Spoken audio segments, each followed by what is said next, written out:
El Señor nos bendiga ricamente. Damos gracias al Señor porque estamos celebrando los 500 años de la Reforma Protestante. Pero para poder entender con mayor claridad cómo se dieron esos eventos, tenemos que irnos un poco más atrás para que podamos ver, valorar la trascendencia de lo que fue aquel día 31 de octubre del año 1517, cuando Martín Lutero se pasó gran parte del día clavando en las puertas de la catedral del Palacio de Wittenberg en Alemania lo que se conoce como las 95 tesis. Para poder entender con mayor profundidad y apreciar el valor que esto tiene, tenemos que irnos un poco más atrás. Cuando nosotros leemos en el libro de Génesis, capítulo 12, nosotros vemos que el Señor hace un llamado a un hombre que no tenía a Dios en su agenda. Ese hombre se llamaba Abraham. Y dice Génesis capítulo 12, versículo 1, en ese llamado que Dios le hace a Abraham: sal de tu tierra y de tu parentela a la tierra que yo te he de mostrar, y haré de ti una gran nación, y bendeciré a los que te bendijeren, y a los que te maldicen voy a maldecir. Abraham salió guiado por la fe, se le conoce como el padre de la fe, a ese lugar donde Dios, sin darle instrucciones y detalles, lo condujo. Abraham le había sido prometido ser el padre de una gran nación cuando él, entrando en vejez, y también su esposa, no tenían hijos. Pero llegó el hijo de la promesa. Previamente, Abraham tuvo un hijo con una esclava llamada Agar, que le puso por nombre Ismael, pero ese no era el hijo de la promesa. El hijo de la promesa vendría por Sara y se llamó Isaac. Isaac tuvo otro hijo, nieto entonces de Abraham, que se llamó Jacob. Jacob tuvo 11 hijos. El número 11 se llamó José, y después el número 12 se llamó Benjamín, el más pequeño de todos. Jacob luego sería llamado Israel. José fue vendido como esclavo a sus hermanos, y podemos ver distintas fases en la vida de José. José en la casa de sus padres, José vendido como esclavo en el desierto, José como esclavo en Egipto, José como prisionero y José como el segundo hombre más importante después del faraón en Egipto. Una gran hambre azotó toda aquella región y personas de distintas partes entonces fueron a Egipto, incluyendo los hermanos de José. Allí se encontraron, se reconciliaron, y gran parte de la población hebrea entonces se mudó a Egipto. Murió José, murió el faraón amigo de José, y como nos dice la Escritura en Éxodo capítulo 1, se levantó un faraón que no conocía ni a José ni a los judíos, y decidió esclavizarlo, y levantó gran parte de su imperio mediante una mano de obra gratuita con los esclavos egipcios. Dios, en medio de toda esa opresión y en medio de una matanza de niños varones egipcios, protegió a Moisés, que fue puesto en una canasta en la orilla del río Nilo y llegó hasta donde se bañaba la hija del faraón en el mismo río. Ella lo adoptó y él creció en el palacio del rey, en el palacio del faraón. Quien lo guió, quien fue la nodriza, la nana, la que lo atendió desde niño en la providencia de Dios, fue su misma madre. Y él creció sabiendo su verdadera identidad, sabiendo que era un hebreo. El clamor por la opresión llegó hasta el mismo trono de Dios, y Moisés, sabiendo que era probablemente el instrumento de Dios para liberar a su pueblo, un buen día que vio que un egipcio maltrataba a un hebreo, mató al egipcio. Esto se descubrió y él huyó al desierto. Y allí duró 40 años en el desierto cuidando ovejas, hasta que Dios se le reveló por medio de un arbusto, como dice la Escritura, por medio de una zarza ardiente, y allí Dios lo llamó a ser el libertador del pueblo a la edad de 80 años. Mediante toda una jornada épica, Moisés fue el instrumento de Dios para conducir al pueblo a la libertad y llevarlo hasta el desierto. Hubo un relevo por medio de Josué que lo condujo hasta la tierra de Canaán. Vinieron entonces a ser gobernados por jueces. No eran gobernados por reyes como las demás naciones. Y el último juez, sacerdote y profeta de Israel fue Samuel. Y Samuel, en ese periodo de los jueces donde él gobernaba, los habitantes de Israel se le acercaron y le dijeron: no queremos que nos gobierne más, no queremos ser gobernados por jueces, queremos ser gobernados por reyes como son gobernadas las demás naciones.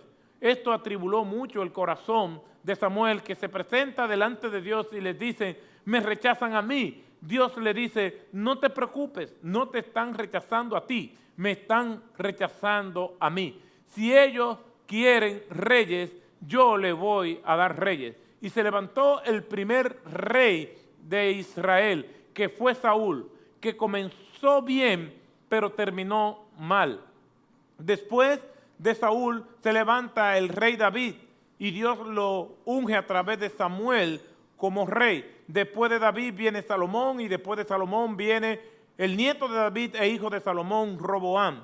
En los días de Roboam, por malas decisiones fiscales, se arma una guerra civil encabezada por el rey Jeroboam I, y el pueblo unido, ese reino unido, se divide en dos partes.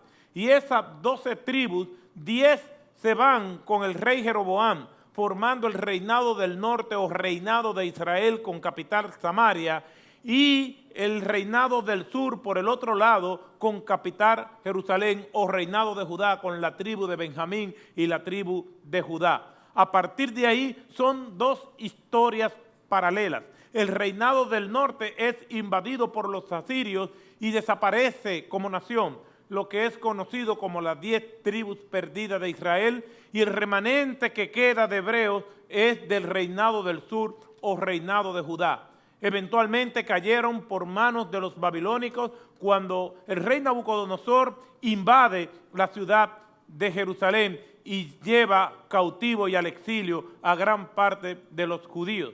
Después el imperio babilónico es desplazado por el imperio medo-persa, y los botines de guerras y territorios ocupados que tenían los babilónicos ahora pasan a ser también botines de guerra de los medos persas. Los medos persas fueron desplazados por el imperio griego, y los botines del imperio griego y los territorios ocupados del imperio griego eran lo que antes eran del imperio medo-persa.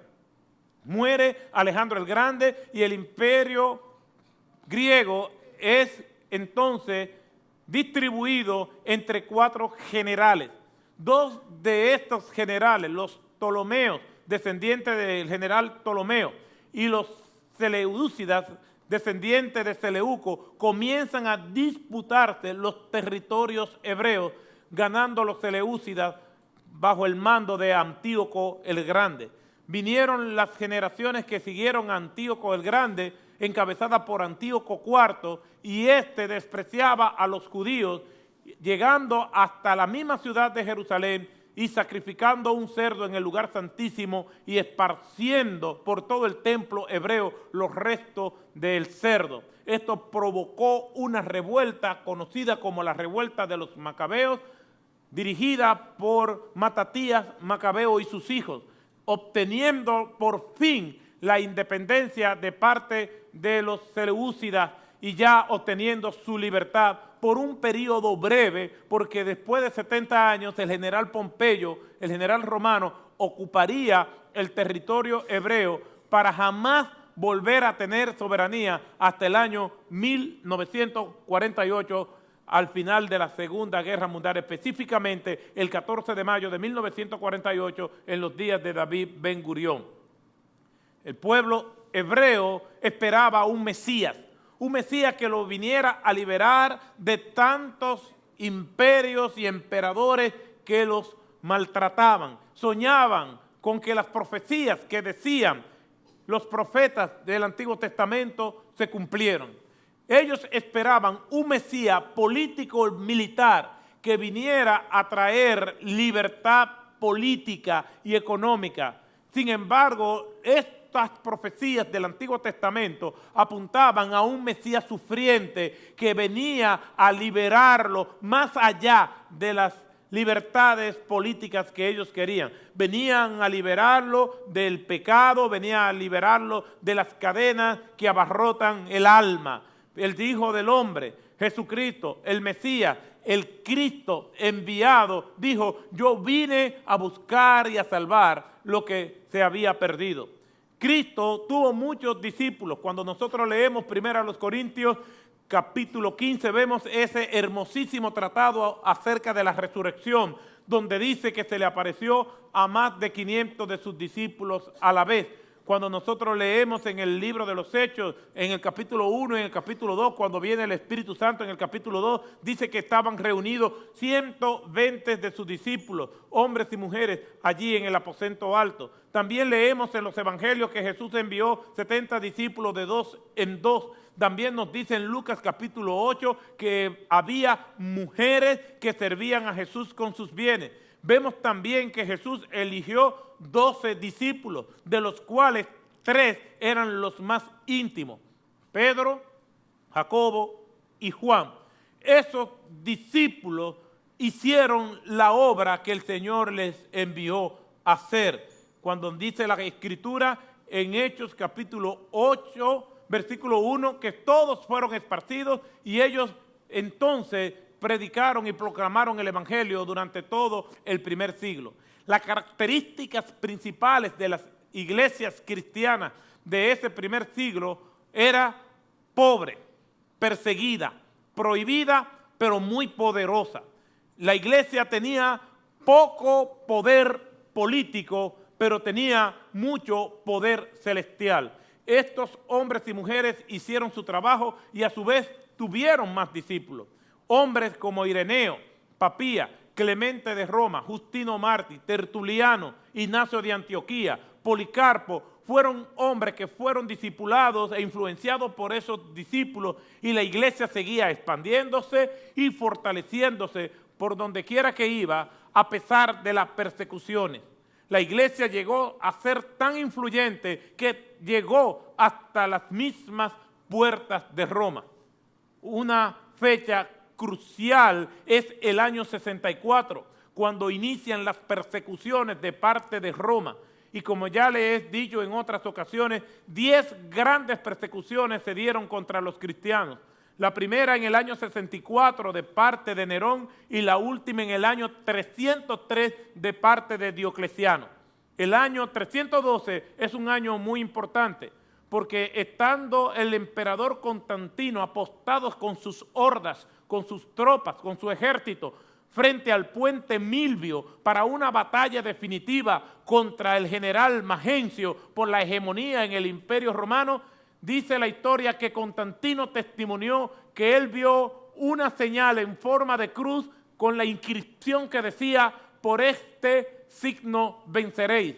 Él entendió que tenía que pintarle los pectorales en forma de cruz a sus soldados y los estandartes con la cruz también. Al día siguiente fue la batalla y Constantino ganó y luego se convirtió al cristianismo. Todavía es motivo de debate si lo que hizo Constantino fue o una maniobra política ante el crecimiento indetenible del Evangelio, o si realmente Constantino se convirtió.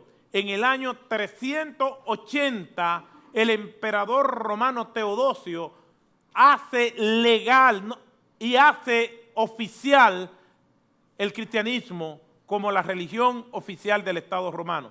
Constantino legaliza el cristianismo en el año 313 y Teodosio lo hace religión oficial del Estado romano en el año 380. Y allí aquella iglesia pobre, perseguida y prohibida comienza entonces a ser una iglesia elitista, rica y privilegiada. Comenzando a degustar las mieles del poder político, la iglesia entonces fue desnaturalizándose, perdiendo su sencillez y perdiendo su sensibilidad a Dios para apegarse a los privilegios que el poder del Estado le daba. Entrando entonces en el periodo más decadente, probablemente, de la historia de la humanidad, conocido como la Edad Media. Algunos lo ubican entre el año 476, cuando nace la Edad Media, con la caída del Imperio Romano de Occidente por manos de los bárbaros, y la Edad Media vendría concluyendo en el año 1453 con la caída del Imperio Romano de Oriente o Imperio Bizantino por manos de los turcos para dar inicio al Imperio Otomano, que se iba a extender hasta los días de la Primera Guerra Mundial, cuando cae el Imperio Otomano dando inicio a la República Turca. Es en este periodo de la Edad Media donde la humanidad ha venido y llegó a sufrir lo indecible. Fueron los días de la Inquisición, fueron los días de las cruzadas, fueron los días de grandes enfermedades que diezmaron 1/3 de la población mundial, como la peste negra o peste bubónica. Fueron los días de los señores feudales, muchos días de opresión. La Biblia se convirtió en un libro prohibido, los cultos se daban en latín, la mayoría de las personas no sabían ni leer ni escribir, las personas iban a las iglesias como simples espectadores y momias a ser simplemente testigos silentes, con ojos pero no podían ver, con oídos pero no podían oír, con entendimiento pero no podían asimilar nada, porque todo lo que se hacía era en un lenguaje que ellos no entendían. Es en medio de esa oscuridad, es en medio de esas tinieblas, de esa época de oscurantismo, que un día, después de un proceso de ser mortificado por la verdad divina, que este monje llamado Martín Lutero llega a unas conclusiones que las clava en las puertas del palacio de la catedral de Wittenberg, y allí va clavando durante todo el día esas 95 tesis. No son libros como nosotros los conocemos hoy en día, como tesis donde se defienden ante un jurado, ante un grupo de profesores que hacen preguntas y nosotros respondemos. No, eran más bien sentencias, aforismos, frases, de las cuales se pueden resumir en las 5 solas. Es decir, cuando nosotros vemos las 95 tesis de Lutero, de ahí salen lo que se llaman las 5 solas de la Reforma. Sola Escritura, sola fide o sola fe, sola gratia, solamente la gracia de Jesucristo, solo Cristo, solamente Cristo, y solo Deo gloria, solamente la gloria sea dada a Dios. Estas 5 solas representan los valores de la Reforma. ¿Y qué es lo que nos quieren decir esas 5 solas? Las 5 solas, comenzando por la sola Escritura, es que la palabra de Dios es nuestra única norma de fe y conducta. Nuestra única norma de fe, porque nosotros creemos lo que ella dice, porque nosotros creemos que los eventos que en ella se narran no son fábulas, no son tradiciones de tribus semitas nómadas, sino que es verdadera palabra de Dios. No solamente nosotros creemos lo que ella dice, sino que también es nuestra norma de conducta. En otras palabras, nosotros creemos lo que ella dice y practicamos lo que ella manda. La palabra de Dios es nuestra única norma de fe y conducta. Contrario a los días de la Edad Media, la autoridad no reposaba únicamente en la palabra de Dios, reposaba en los sacramentos, en la autoridad papal y en las tradiciones. Era la palabra de Dios más estos elementos. Los reformadores dijeron, no son estos elementos. La palabra de Dios habla de ella misma como única norma de fe y conducta. Cuando nosotros vamos a las Escrituras en 2 de Timoteo, capítulo 3, versículo 16, dice la palabra de Dios de ella misma, toda escritura es inspirada por Dios. La palabra inspirada significa soplada por Dios. Dios sopló en el entendimiento de los autores de la Escritura y ellos escribieron bajo la dirección del Espíritu Santo. Inspirada por Dios significa no solamente que Dios es el autor de ella, sino que por Dios ser el autor de la palabra de Dios, también esta palabra de Dios es confiable. Podemos acercarnos a ella y aplicar a nuestras vidas lo que ella dice. Como dice Jueces capítulo 1 desde el versículo 6 en adelante, cuando el Señor llama a Josué, el sucesor de Moisés. Josué le tocó venir a suplantar a un líder de la estatura de Moisés y las palabras de Dios son dramáticas. Le dice Dios a Josué, mi siervo Moisés ha muerto. En otras palabras, ahora te toca a ti. Y desde el versículo 6 en adelante le dice, no se apartará de tu boca este libro de la ley, no te apartará ni a diestra ni a siniestra, y todo te saldrá bien. Por eso, al igual que los reformadores, nosotros decimos sola escritura. En el Salmo 1, desde el versículo 1 en adelante, dice, bienaventurado el varón que no anduvo en consejo de malos, ni estuvo en camino de pecadores, ni en silla de escarnecedores se ha sentado, sino que en la ley de Jehová, en la sola escritura está su delicia, y en su ley medita de día y de noche, y será como árbol plantado junto a corriente de aguas, que da su fruto a tiempo y su hoja no cae. Eso es sola escritura, como nos dice la escritura en el libro de Esdras capítulo 7 versículo 10, que el escriba Esdras dedicó toda su vida a estudiar la ley de Dios, a aplicarla a su vida y a enseñarla a todos sus hermanos. Sola escritura es para leerla, toda escritura es para estudiarla, toda escritura es para aplicarla, porque si la leemos y no la estudiamos, entonces solamente estamos adquiriendo información. Si la proclamamos y no la vivimos, somos hipócritas. La Biblia es para leerla, para aplicarla y para compartirla con los demás. Toda escritura es inspirada por Dios y es útil para enseñar, para redarguir, para corregir y para instruir en justicia.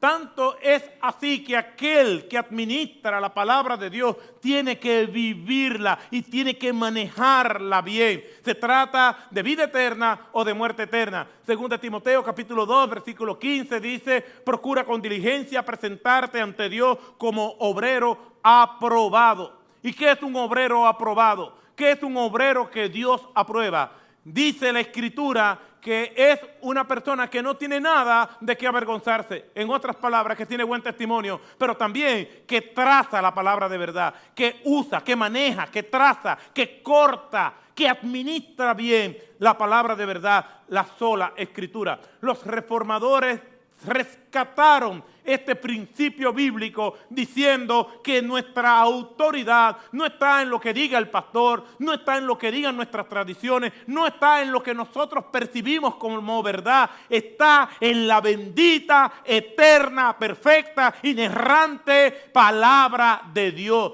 Con la palabra de Dios todo, sin la palabra de Dios nada. Sola escritura. Lo segundo que dijeron los reformadores es sola fide, es decir, solamente por la fe en Jesucristo. Martín Lutero se encontró con esa verdad, el justo por la fe vivirá. No vamos a vivir a poner nuestra fe en nuestras propias capacidades, En los días del Imperio Romano, la fe que Roma vendía era una fe basada en el poderío político-militar de Roma, en sus conquistas, en sus logros, una fe basada en lo material. Los reformadores dijeron, no, la fe tiene que estar puesta en Cristo, no es en ningún hombre, no es en la ciencia, no es en las tradiciones, es la fe en Cristo Jesús. Por la fe en Cristo Jesús es que nosotros vamos a vivir. Y es que el justo por la fe vivirá. Es que sin fe es imposible agradar a Dios. No es que nosotros vamos a poner nuestra esperanza en los hombres. Ay de aquellas almas que ponen su esperanza en el gobierno de turno. Ay de aquellos que ponen su esperanza en los hombres, en las ideologías. Ay de aquellos que ponen sus esperanzas en todo aquello que es efímero, que es pasajero, que es vano. Grandes serán sus decepciones.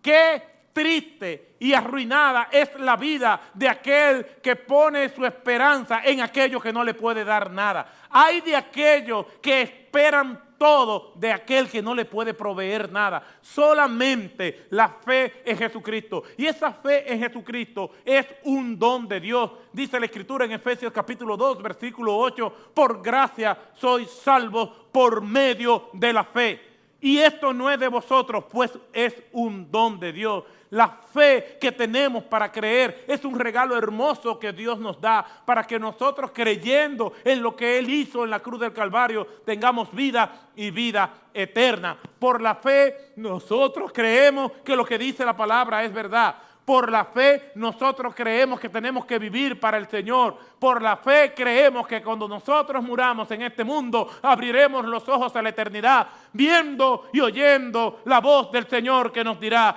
ven, buen siervo fiel, en lo poco fuiste fiel, en lo mucho te pondré. La palabra de verdad se manifiesta cuando nosotros no solamente la creemos, sino que también vivimos por ella por medio de la fe. Los reformadores dijeron, solamente es la fe en Jesucristo.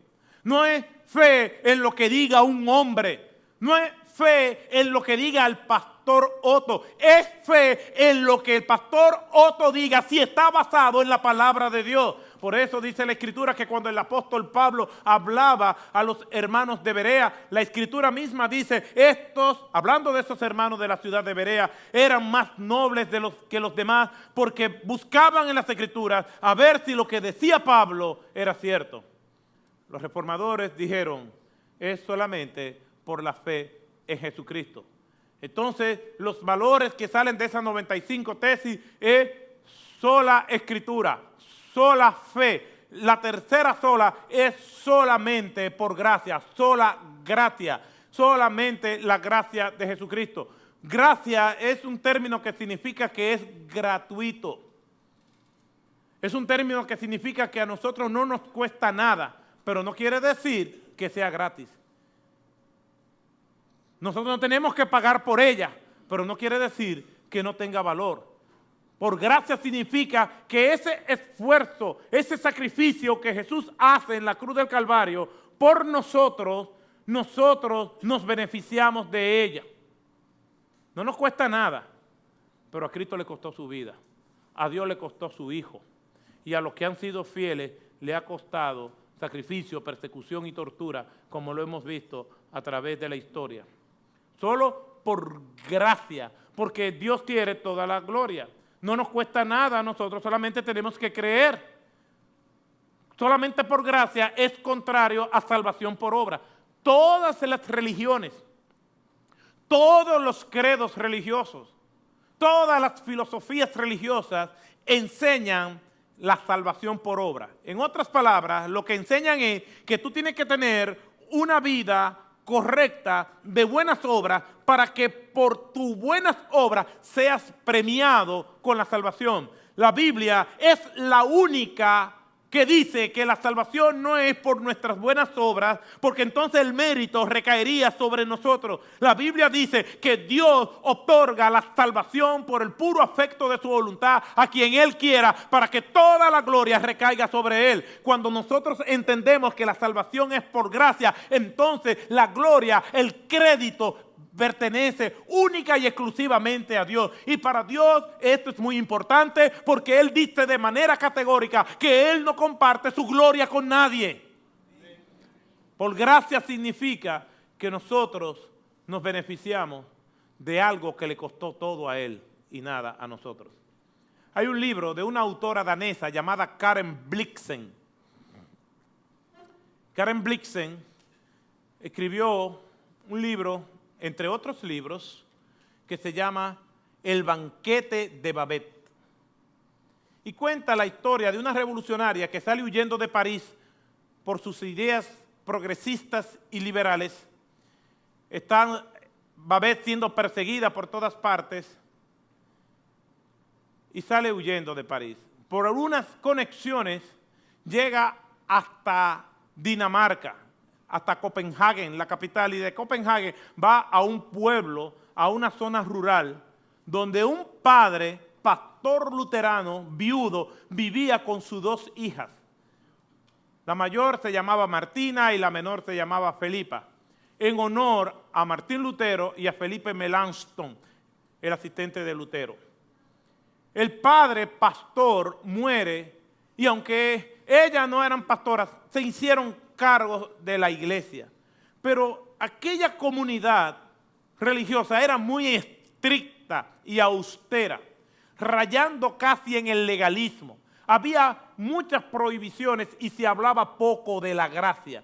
Hablaban más del castigo de Dios que de la restauración de Dios. Y así manejaban aquella congregación que estaba rayando casi en los sectarios. A esa comunidad llega esta mujer libertina llamada Babette, con su mundo lleno de todo lo que había en París, con su mente que viene de aquella ciudad que era la ciudad luz, como le dicen a París, aquella comunidad rural viviendo bajo estrictas normas de austeridad. Los cultos eran rígidos. Martina y Felipa se pasaban regañando a las personas y todo estaba allí sin gozo. Nadie se podía reír porque el sonreír era sinónimo de libertinaje. Y en medio de ese ambiente, Babette se comenzó a abrir paso. Ella vivía con ellas y poco a poco la rigidez de aquella comunidad se fue abriendo. Babette, aunque no era cristiana, siempre participaba en los cultos y le parecía extraño que aquellas personas vivieran con esa rigidez. Ella jugaba a lotería y un día se sacó el premio mayor. Y le pidió permiso a Martina y a Felipa para hacer un gran banquete para las personas.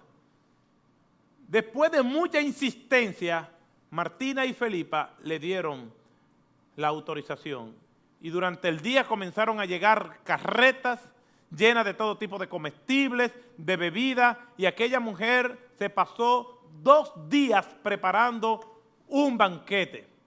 Y llegó el día del banquete y vinieron los hermanos de la iglesia y también personas de la comunidad. Y al principio todo era muy rígido como era lo normal en aquellas personas.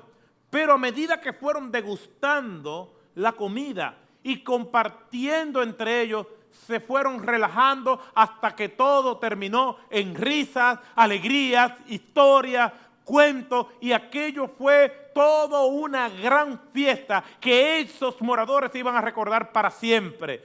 Terminó el banquete que duró horas y ya en la madrugada Martina y Felipa encuentran a Babette tirada en medio de las cajas y de los escombros y de los residuos de comida, extenuada, diciéndole: gracias por la noche que nos ha dado. Gracias por esta cena de despedida. Y ella le dice: ¿cena de despedida? ¿De despedida por qué? Sí, sabemos que has hecho esta cena porque sabemos que te sacaste el premio mayor, hiciste esta cena y ahora volverás a París. Y ella le dice: Babette, ¿y con qué dinero voy a volver a París? Todo lo gasté en la cena. ¿Todo el dinero? Sí. Todo lo que me gané, lo gasté en la cena. ¿Y por qué lo hiciste? Por gratitud. Eso es la gracia. Le cuesta todo, absolutamente todo, al que la da y nada al que la recibe. Nosotros, lo que Cristo ha hecho con nosotros es por pura gracia. Nos ha dado todo y nosotros lo que hacemos es simplemente recibirla y rendirle a Él nuestra vida con pasión, con gratitud, con amor, con esmero por todo lo que Él ha hecho por nosotros.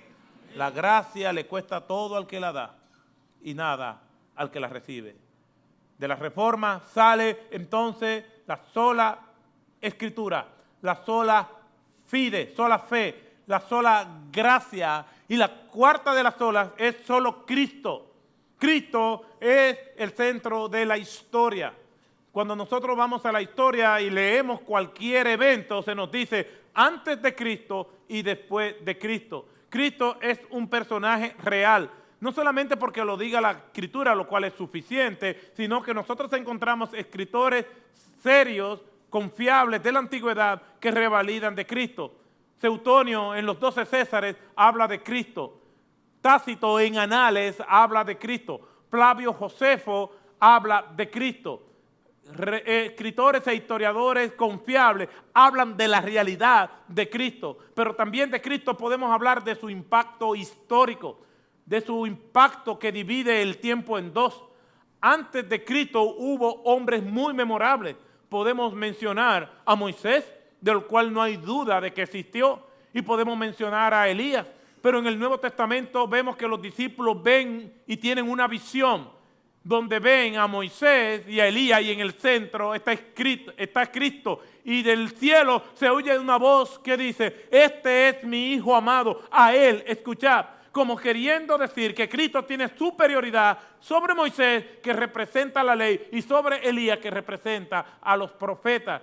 La palabra de Dios nos habla del testimonio de los discípulos que ante los eventos de la crucifixión todos estaban huyendo, todos estaban trémulos de pavor, todos estaban atemorizados por su vida. Pedro lo negó, otro lo traicionó, pero todos huyeron.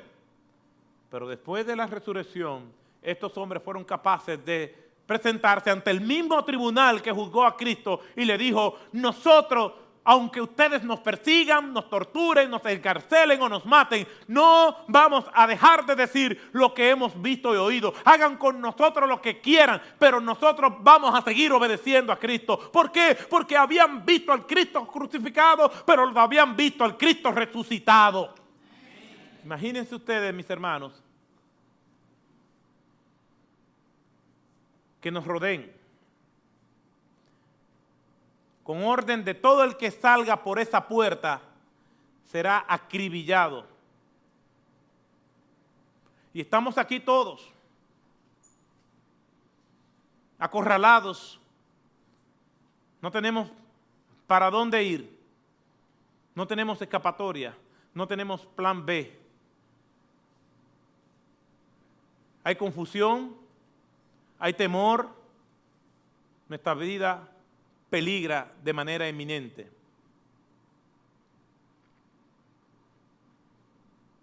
¿Qué hacemos? De repente comienza a sentirse un temblor y literalmente vemos a Cristo que se aparece aquí. De repente también hay un clima tan agradable como nunca nosotros lo habíamos sentido.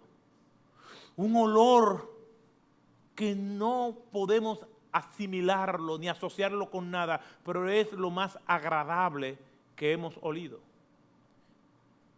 Hay una sensación de bienestar como nunca la habíamos sentido. Y Cristo comienza a pasearse entre nosotros y no tenemos duda de que es nuestro Señor Jesucristo. Y nosotros estamos felices. El Cristo que nosotros tanto hemos visto a través de la palabra de Dios, tanto testimonio que hemos escuchado, ahora lo podemos ver. Pero no solamente lo podemos ver, sino que hay un bienestar en nuestras vidas que es indescriptible. Que podemos decir, como dijo Juan cuando tuvo la visión del Apocalipsis, no podemos dejar de decir lo que hemos visto y oído, o mejor dicho, como dijo Juan, ojos que no vieron y oídos que no oyeron. Que en sus palabras humanas solamente dice calles de oro y mar de cristal. No hay forma para describir lo que está aconteciendo. Y Cristo nos reúne a todos y nos dice, no importa lo que pase ahí afuera, van a estar conmigo para siempre. Y esta sensación y este bienestar que ustedes están teniendo ahora no será un momento, sino que será por toda la eternidad. ¿Usted cree que nos va a importar que nos maten? ¿Usted cree que nosotros vamos a regatear si nos matan o no?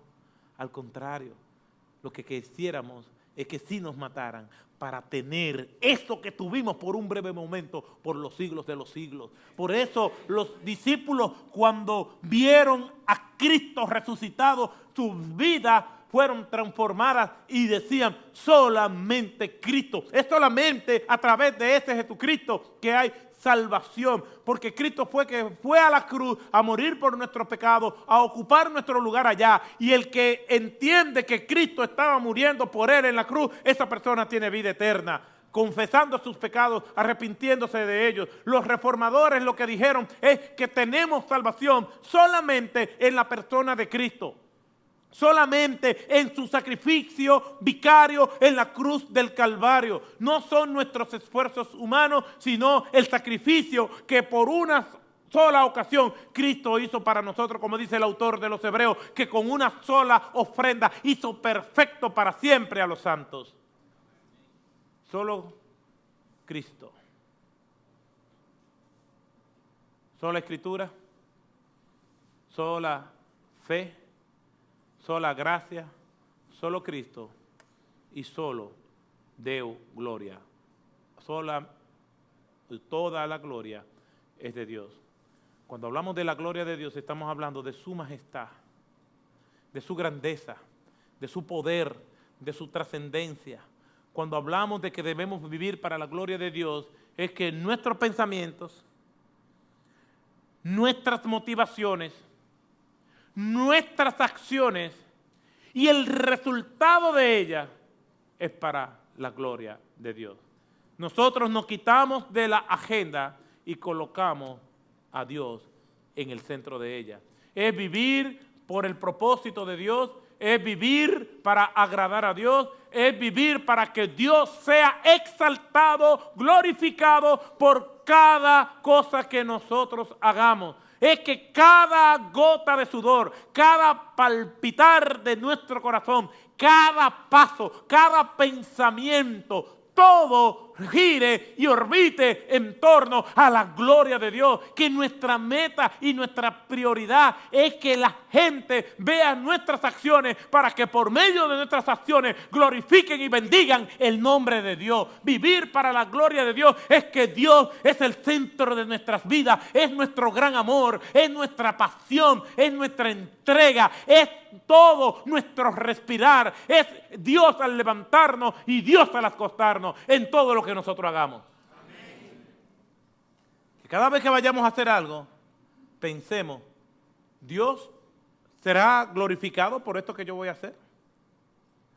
La gente va a bendecir el nombre de Dios y va a decir, gloria a Dios por lo que esa persona está haciendo. La Escritura dice que nosotros hemos sido creados para la alabanza de la gloria de Dios. Efesios capítulo 1, versículo 6, versículo 12 y versículo 14. Que todo lo que hagamos, sea de comida o de bebida, sea para la gloria de Dios. Que todo lo que hagamos, sea de comida o de bebida, sea para la gloria de Dios. Es que nada de nuestro accionar, de nuestro pensar, de nuestras motivaciones debe estar fuera de la gloria de Dios. todo lo que nosotros hagamos. Mi manera de vestir debe ser para la gloria de Dios.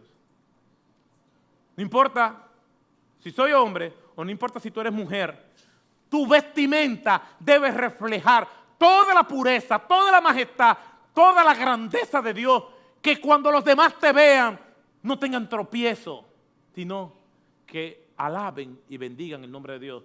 La próxima vez que te vaya a vestir, piensa si tu vestimenta está glorificando a Dios.